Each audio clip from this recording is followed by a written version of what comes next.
আমার নবী যখন পৃথিবী থেকে চলে যাওয়ার পরে 3 দিন মতান্তর রয়েছে, 7 দিন পরে গ্রামের একজন সাধারণ বেদুন মানুষ, গ্রামের একজন এক কথা হলো বৃদ্ধ মানুষ, আমার নবীর দরবারে যাইয়া সাহাবীদেরকে ডেকে ডেকে বলে, সাহাবীরা শোনো গো, আমি গুনাহ করে এসেছি, নবী খোদা আমাদেরকে আমার একটু বলো। ওই গ্রামের সাধারণ মানুষ, বেদুইন মানুষ হযরত আবু বকরকে বলে, আবু বকর গুনাহ করে এসেছি, নবী কোথায়? নবী যদি আমার হয়ে আল্লাহর কাছে বলে, আল্লাহ পাক আমার জীবনে গুনাহ maaf করবে। হযরত আবু বকর নবী খারার বেদনা, চোখের পানি ছেড়ে ছেড়ে কান্দে। হযরত আবু বকর কিছু বলে না।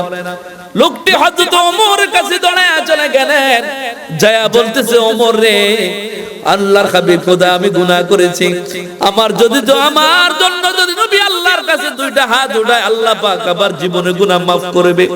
হযরত ওমর নবী খারার বেদনা, চোখের পানি ছেড়ে ছেড়ে কান্দে। আপনার ভাইরা ছিল, ভাইরা ভালো করে শুনে নেন। এইভাবে লোকটি গ্রামের সেই বেদুইন মানুষ, বৃদ্ধ মানুষ, কয়েকজন সাহাবীর কাছে যাওয়ার পরে একজন সাহাবী বলতেছে, তুমি কি জানো না আল্লাহর হাবিব আমাদের থেকে আজ থেকে 3 দিন আগে মতান্তর রয়েছে, 7 দিন আগে বিদায় নিয়েছে, নবী হারার বেদনা আমরা চোখের পানি ছেড়ে ছেড়ে কাঁদতেছি। তুমি দেখো ওই যে আল্লাহর হাবিব ওই রওজা পাকে ঘুমায়, তুমি আল্লাহর হাবিবের রওজা পাকে চলে যাও।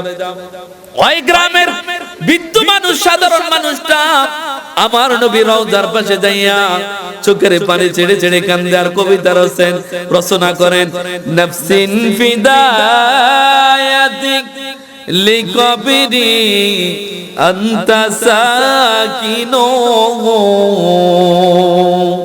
ফিহি লাফা ওয়া ফিল জুদি ওয়াল কারামু বালাগাল উলা কাশাফাদ দুজা হাসনাত জামিউ খাসালিহি। একটু জোরে সরে পড়ুন, বালাগাল উলা কাশাফাদ দুজা হাসনাত জামিউ সাল্লু আলাইহি। আপনার ভাইরা, লোকটি যখন নফসিন ফিদায়াতিন লিকবরি আনতা সাকিনুহু, এইভাবে আমার নবীর রওজার পাশে দাঁড়ায় দাঁড়ায় চোখের পানি ছেড়ে ছেড়ে কান্দে আর বলে, ইয়া রাসূলুল্লাহি, নবী গো, বুক ভরা আশা নিয়ে আপনার দরবারে আসলাম, আমি গুনাহ করেছি, আপনি যদি আল্লাহর কাছে বলতেন আমার জীবনে গুনাহ maaf হয়ে যাইতো। ইয়া রাসূলুল্লাহি, নবী গো, আপনি তো পৃথিবী থেকে চলে গেলেন, বুক ভরা বেদনা নিয়ে আমি চলে যাচ্ছি। ও পানের ভাইরা, এইভাবে লোকটি যখন আমার নবীর রওজার পাশে যখন দাঁড়ায় দাঁড়ায় চোখের পানি ছেড়ে ছেড়ে কান্দে আর কবিতা রচনা করেন, পানের ভাইরা, এইদিকে আল্লাহর হাবিবের সাহাবী হযরত উতবী আমার নবীর রওজার পাশে মুরাকাবা মুশাহাদায় বসে রইল। আমার নবী হযরত উতবীকে বলে, উতবী রে, যাও যাও যাও, ওই গ্রামের সাধারণ মানুষটারে বলে দাও, আল্লাহ পাক রব্বুল আলামিন তার জীবনের तमाम গুনাহগুলো maaf করে দিয়েছে।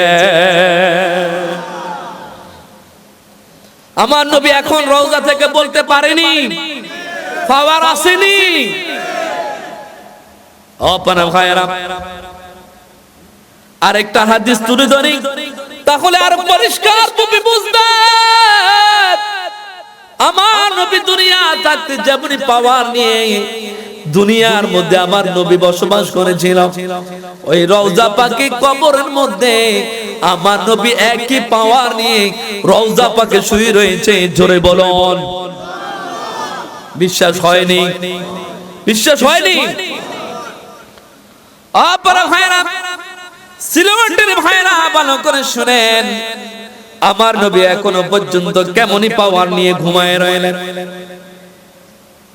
فأكلت في المدينة المنورة في أمس في 5 أيام ما زقت زواقا। আল্লাহর হাবিব রাহমাতুল লিল আলামিনের একজন সাহাবী আমার নবীর দরবারে আমার নবীর মদিনা মুনাওয়ারায় দীর্ঘ 5 দিন পর্যন্ত ঘুরলেন। কয়দিন? কথা বলেন, কয়দিন?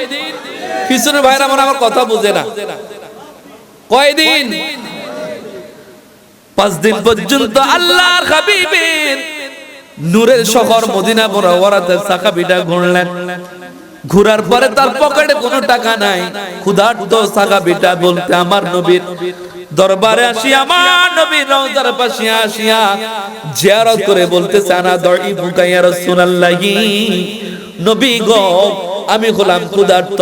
আজকে 10-5 দিন পর্যন্ত মদিনা মুনাওয়ারায় অলি গলিতে আমি ঘুরলাম, আমার কাছে কোনো টাকা নাই, পয়সা নাই। ইয়া রাসূলুল্লাহ আমি ক্ষুধার্ত, আমি আপনার নগণ্য মেহমান ইয়া রাসূলুল্লাহ।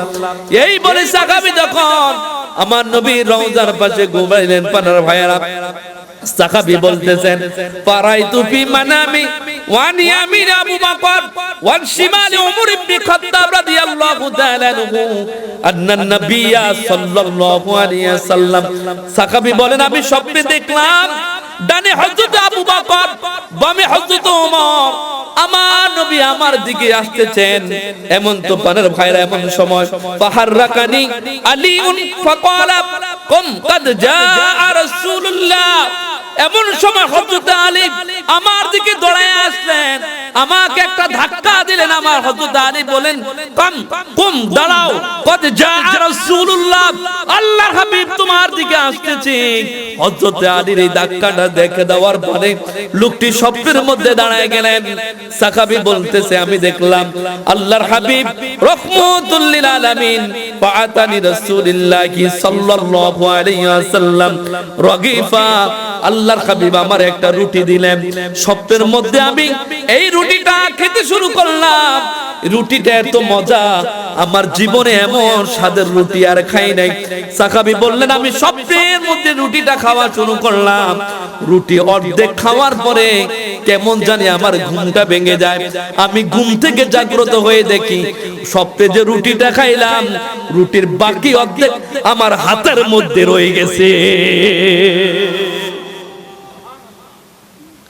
তুমি মনে করো আমার নবী তোমার মতো দুর্বল না, আমার নবী সুপ্রিম পাওয়ার নিয়ে কিয়ামতের মাঠে উঠবে, ঠিক কি না? আজকে তারা নারে তাকবীর, আল্লাহু আকবার, বাংলাদেশ জিন্দাবাদ, রিসালাতের স্লোগান যেই মানুষ শুনতে দেয় না, খোদার কসম করেই বলি এখনো সে ঈমানদার হতে পারে